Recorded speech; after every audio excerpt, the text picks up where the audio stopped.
If you have lost money from a bad investment, gather here.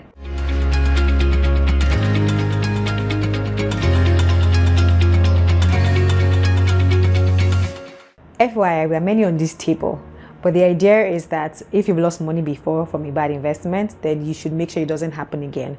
But if you do not know what happened or what went wrong, there's a very high chance that it will happen again. So this video is focusing on the 5 common mistakes that people make that results in bad investments. And trust me, you would see yourself as we talk about it. Hi, my name is Ola, and I am a finance professional, and I basically help people put their finances in order.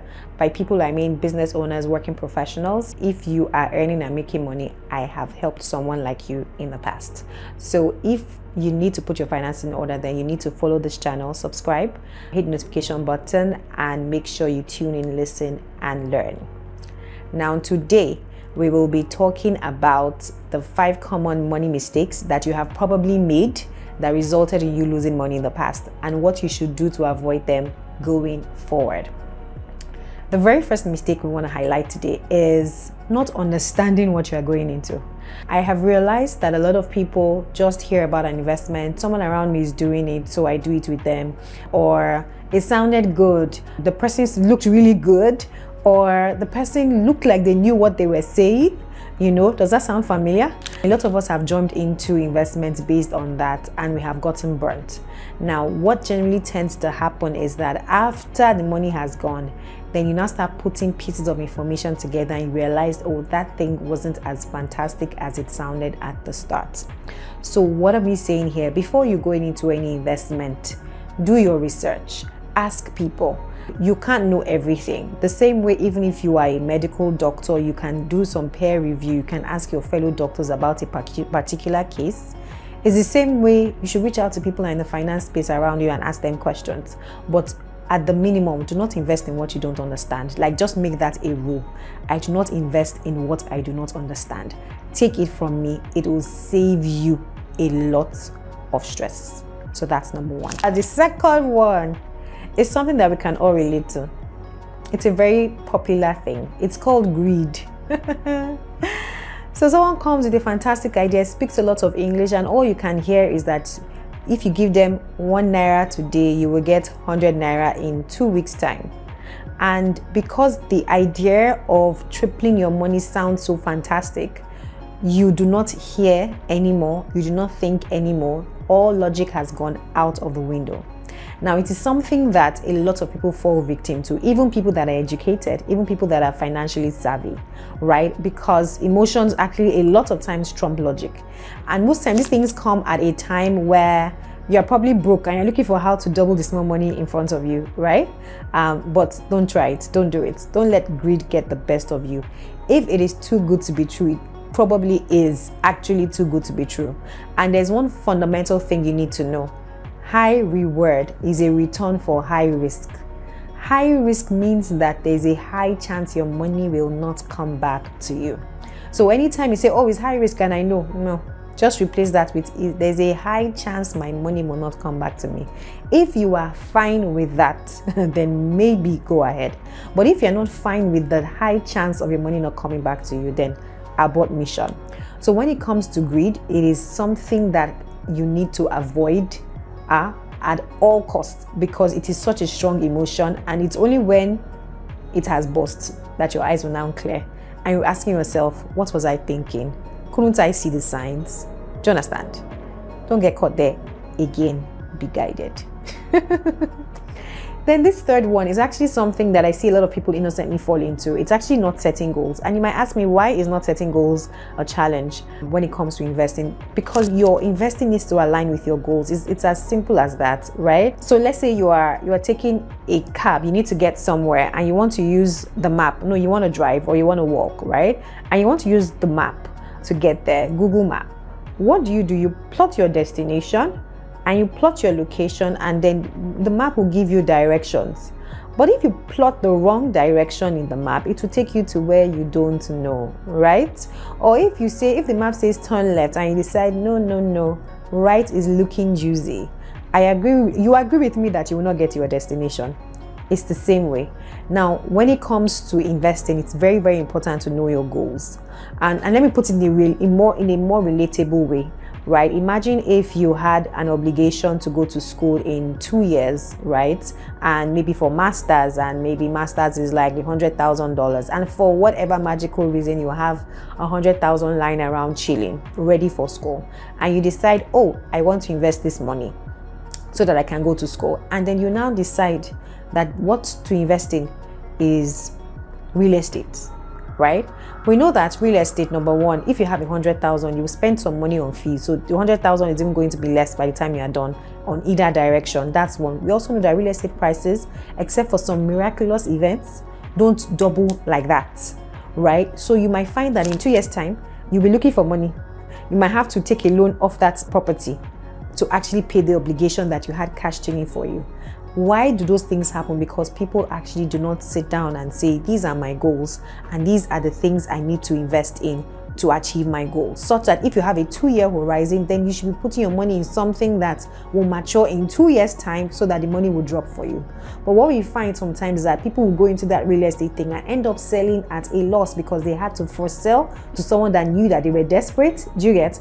And then they feel like, oh, I lost money off real estate, I'm not going to do real estate again. But was that really the issue? Ask yourself, was that really the issue? So anytime that you want to invest, right, think about it. Does this investment align with where I am going? If you cannot see that alignment, abort mission. Now, before we go on, have you subscribed? Have you subscribed to this channel? What are you waiting for? Just click subscribe and hit the notification button so that you know the next time something that will help your money situation is going to come up. Yeah, thank you. Now the fourth one is plain old fraud. Like fraud, that's why you lost the money. Somebody stole it. The person should go to jail. I know it's very painful. It's not funny. It's not funny because, and then I mean, with respect to fraud, there are two sides to it. There's fraud that your greed did not allow you to see clearly. If your greed was not in place, you would have known that this person wants to steal my money. There's no way they can pull this off. There's that one. But there's also fraud where you invest in something, it is supposedly viable, right? But the management of the whatever didn't manage it well. They didn't do what they were supposed to do. That's mismanagement, and they are probably culpable. So in those kind of, now for the one where your greed did not allow you to see clearly, of course, then you need to deal with your greed. But for the ones where it was mismanagement, what you should be thinking about is, how could I have put better controls in place? The next time I'm doing this kind of investment, what are the structures and the controls that I will put in place? That's the kind of thinking. But to say that you will not invest, don't get caught. There's inflation waiting for you and your money. So yes, fraud. Then the fifth one, lack of information. Now this one is quite interesting because it's very important to understand that your finance journey, your investing journey is a cycle, right? If you think about a Zoom, for example, in 2020, Zoom stock prices soared. Why? Because everybody was going virtual. Everybody was having meetings online. Nobody was on the streets. But their stock prices have corrected. Why? Because people are now moving around, right? Now, imagine if you stayed believing in Zoom, right, and bought at a high thinking it's going to last forever, right, when they didn't have a strategy to sustain it. They couldn't just match up with a lockdown situation, right? Now imagine that you stay with that investment as against jumping ship when you should because you didn't update your information bank.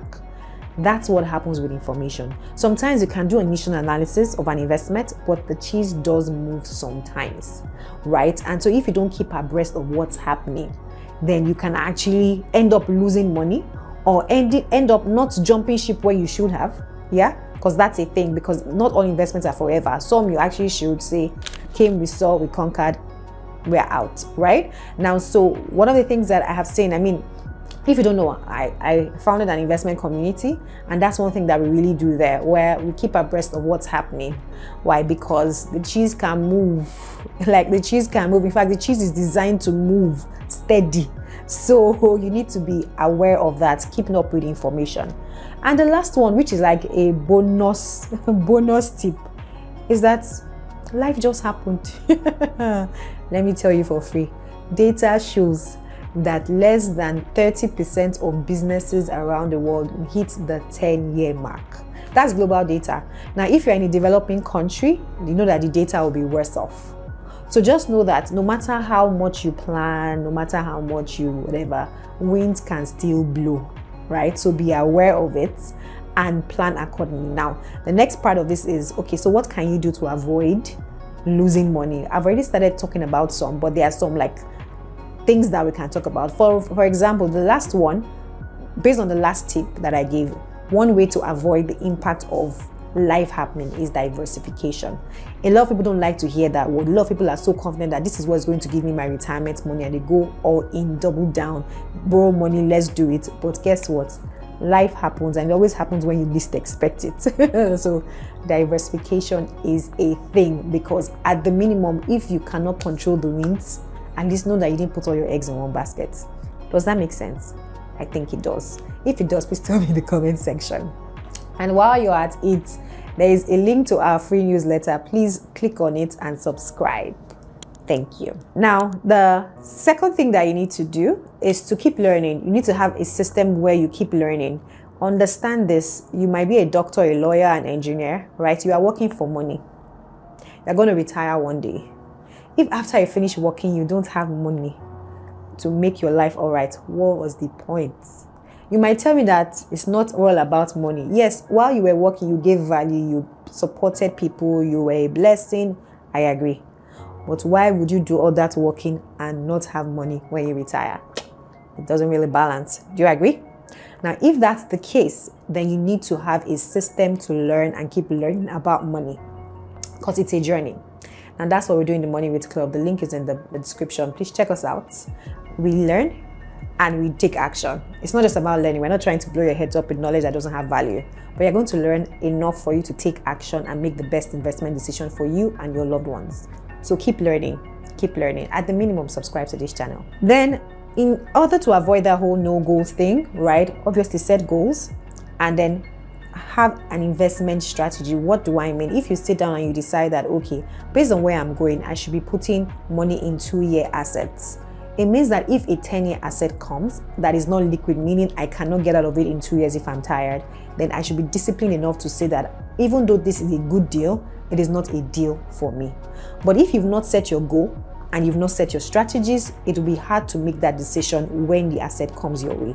So you need to have your goals and you need to define your strategy. I do this for people though, so if you need it, check the link in the description and fill our interest form also, and we would reach out to you. Then finally, right, this whole thing where you don't have information, my solution to you, join the Money with Club. Yeah. At the minimum, even if you're not ready to join the Money with Club, sign up to our free newsletter. Know what is happening. You have to do something to get to where you are going. You can't just hope that information will come your way. You have to know the kind of information you need. And this is money information. This is economic information, because the economic environment does affect your pocket. It does. If you don't know how, it does. So at the minimum, sign up to our free newsletter and see you in the next video. But before that, don't forget that you can't outsource your health and your finances. You have to engage. Nobody can go to the gym for you, so nobody can manage your finances for you. See you in the next video.